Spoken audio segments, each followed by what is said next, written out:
Well, I'm here with the great Michael Gardner, the producer on the first two On These Airwaves albums. First one was Sunset Provisions. That's when Mike and I first worked together. And the second, and the one I want to talk to him about today, is Majors and Minors, our second. And I think that this second record was a much more of a collaborative effort with you and me on it. We're going to go through later and talk about the different songs on Majors and Minors, but three of those songs were songs that you really wrote. Whereas the first record was really just my songs. Here, I luckily made a smart decision and said, hey, Mike, you got some good songs, and you did. So we want to talk about that. And I appreciate that. Yeah.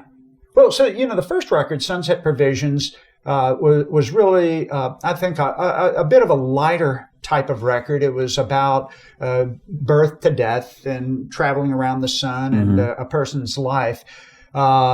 And that was completed in 2009. In 2012 is when Majors and Minors was completed. And of course, we were in the midst of a war that may be a non-ending war as things go. But I think the record really approach or really is about wartime. So it's a much darker record, a much heavier record than Sunset Provisions. So the term Majors and Minors, Mike, we always think about that in musical terms. Right. Yeah. Major chords, minor chords, and so forth. But I wanted to have a second meaning, and that is, majors in the military. Right. And minors as in minor children, because often they're the ones that are impacted mostly by war. Right. Yeah. You got the ones that say go do it, and then you got the grunts that go. That's right. And so that duality really comes into play throughout this whole record, because the Majors and Minors record also has a second name to it. We call it Majors and Minors, but the second name is War and Love and. And then the other thing that I thought, again, with this whole concept of two meanings, each song on the record has a second name. So I wanted to be unique that way. I'm sure it's been done before, but for instance, the very first song on the record is called Angel Feathers, and the second name is Just Her Nature. And then Toes in the Shadows has a second name, Bright Black, and so forth and so on. And we'll talk about these each as we go through that. But anyway, that was my concept in terms of the record, and then the what you contributed fit perfectly in as well. So we go into the studio, and we finally know a little bit more. I know more what I'm doing on record number 2, and we have some different players playing with us. Right. So the only holdover from the first record, other than you and me, is Dave Atkinson, who just lent his beautiful voice to a lot of the songs on the record, and sounded, I think, just beautiful. He's got such a beautiful voice. And it matched up well with the songs, I think. Somehow or another, it was like, that was part of that that duality or interconnectivity. Yeah.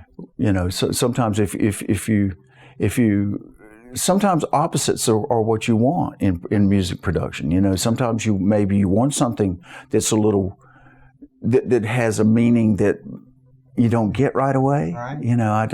I think that's important for a record, for its longevity. To me, Mike, I've always enjoyed songs and albums, records, where perhaps the first time you listen to it, you don't quite get. But after repeated listenings, then it starts to make sense and you understand where the artist is coming from. And to me, that has a much longer lasting impact on me, Right. than something that is too straightforward. Well, you get to glean something of the music that's not just what the notes printed on a page. Yeah. You get to know the person, their motive, their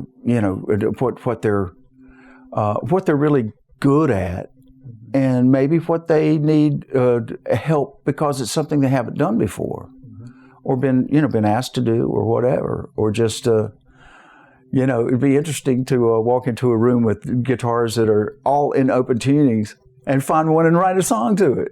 And in fact, that is what happened on this record. So when we say open tunings, not your standard tunings, and we'll talk about that specifically as we go through the songs. Okay. But yeah, you're right. That changes things.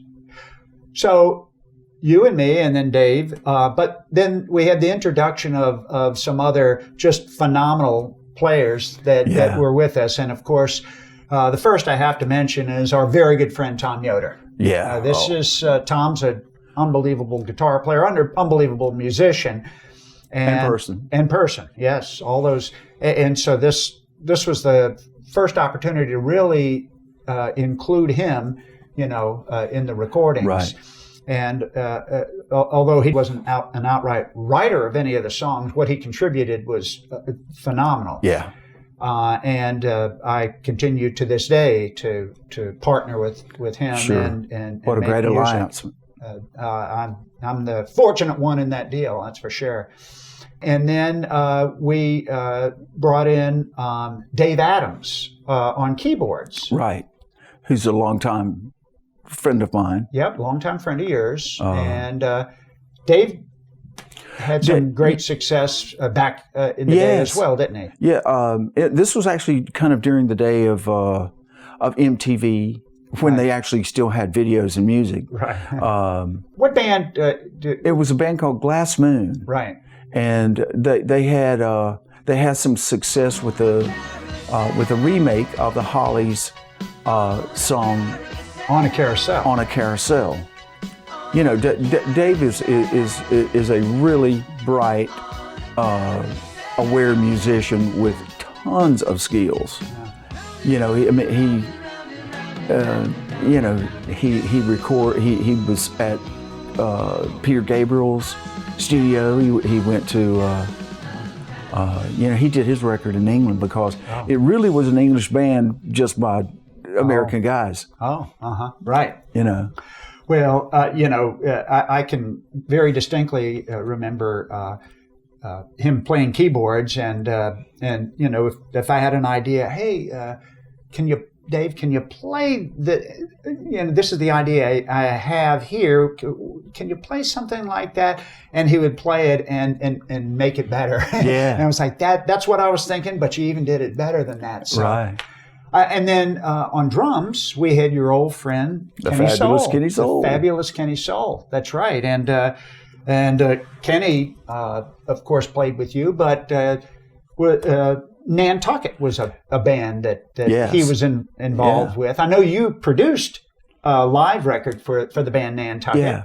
Yeah. And played on it. And played on it too. Yeah. Okay. What haven't you done, for God's sakes? Yeah.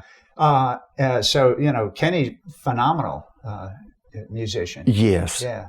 So and that's he's such a great guy to write with because he gets it. Yeah. I mean, you just a couple of clues and he already knows what he needs to be doing. Yeah. If you're writing that Tom Petty song, is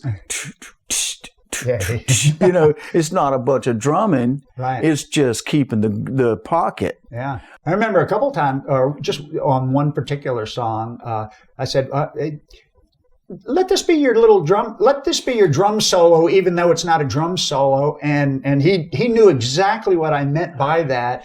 It's near the end of Toes in the Shadows. And so he got it right away. I'm like, this is so nice. With pros, man. With pros like that, yeah. The cover of Majors and Minors, I don't know if that comes out good on the screen here, but the cover on it, the photography was done by my great friend Mike Sleer. And my other friend, George Durant, helped kind of put things together. So when you look at this cover, you think, what is that a picture of? And we'll have to ask Mike Sleer that. I know the answer. Let's just say water. And then if we can get a close up on this, you'll see an older man and a younger child, and hence the major and the minor. And the discerning eye will see that if they take enough time to look at it. So majors and minors, it'll be fun to go through and talk about the different songs and how they all came out. Can I tell you what my impression was about the cover? Oh, yeah. What was if you look right here, you'll see the two sunken eyes of a skull. Indeed, you can. And this looks like embryos down here. Oh. Does that make sense? I never thought about it that way. But that does look like a skull, doesn't it? It sure does. I never noticed that. Well, thanks for sharing. Did you ever notice the kids on it? They're having twins. Well, that is one of the great things about music, isn't it? That everything is open to interpretation. Right. Yes. Right? Even with songs. And I know we'll be talking about the songs, but quite frankly, I sometimes hesitate to talk a little bit about what my idea was, because I don't want to take away from what it means to somebody else. Right. But I might do it anyway. Yeah. Well, that's first person then. That's right. Yeah. So, that's interesting. Thanks for sharing that. Well, let's take a few moments and we'll talk about the songs, shall we? Great. Okay. Awesome. I never knew that. That's interesting.